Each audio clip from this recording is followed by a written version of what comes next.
ఇద్దరు వ్యక్తులున్నారు. హలో, ఎలా ఉన్నావు? బాగానే ఉన్నాను. ఒకరోజు ఇద్దరు తారసపడ్డారు. ఇద్దరు పక్క ఊరికి వెళ్తున్నారు. నేను పని మీద పక్క ఊరికి వెళ్తున్నా. ఓ, పక్కూరులో నాకు కూడా పని ఉంది. ఇద్దరం కలిసి వెళ్దామా? వారు మార్గ మధ్యంలో ఒక చిన్న అడవి దాటాలి.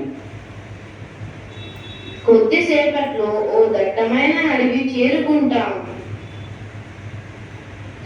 చూడు, గుర్రం మీద ఓ వ్యక్తి ఉన్నాడు. గుర్రం ఎక్కిన వ్యక్తి కూడా అదే డైరెక్షన్ లో వెళ్తున్నాడు. ఇక గుర్రం వీపు నుంచి ఒక చిన్న పొట్లం కింద పడింది. ఆ వ్యక్తి ఇది గమనించకుండా పోతున్నాడు. ఆ ఇద్దరు మిత్రులు పరిగెత్తి ఆ పొట్లం తీశారు. అతను పొట్లం పారేసుకున్నాడు.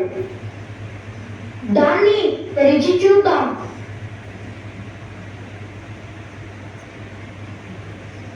దాంట్లో ఉన్నది ఇద్దరం పంచుకుందాం. ఓ, భలే విలువైన వజ్రం కావచ్చు. ఓరి, మనం ధనవంతులం అవుతాం. నేస్తమా, వజ్రాన్ని నీ వద్ద భద్రంగా ఉంచు. నేను దగ్గరలో నుంచి కొంచెం ఆహారం తెస్తాను. ఆ తర్వాత వజ్రం గురించి మాట్లాడుకుందాము. సరే, మీకోసం వేచి ఉంటాను.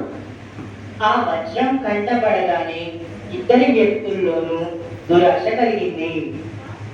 ఆహారం కొరకు వెళ్ళిన వ్యక్తి త్వరగా భోజనం చేసి ఒక పొట్లంలో భోజనం భద్రంగా తన మిత్రుడి కోసం కట్టించాడు. భోజనం చాలా బాగుంది. ఇక భోజనం చేసిన ఆ వ్యక్తి ఆ తర్వాత మరో దుకాణానికి వెళ్ళి ఒక విషం పొట్లం కొన్నాడు. కానీ వేచి ఉంటానన్న వ్యక్తి మాత్రం తన మిత్రుని కోసం అదే దారిలో చూస్తూ ఒక చెట్టు కింద కూర్చున్నాడు. ఆహో, ఇప్పుడు ఈ అన్నంలో ఏ విషయం కలుపుతాను?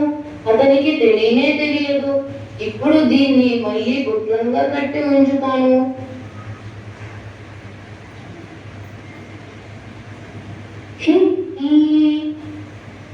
దగ్గరలో ఉన్న చెరువులో చేతులు కడిగి వస్తాను.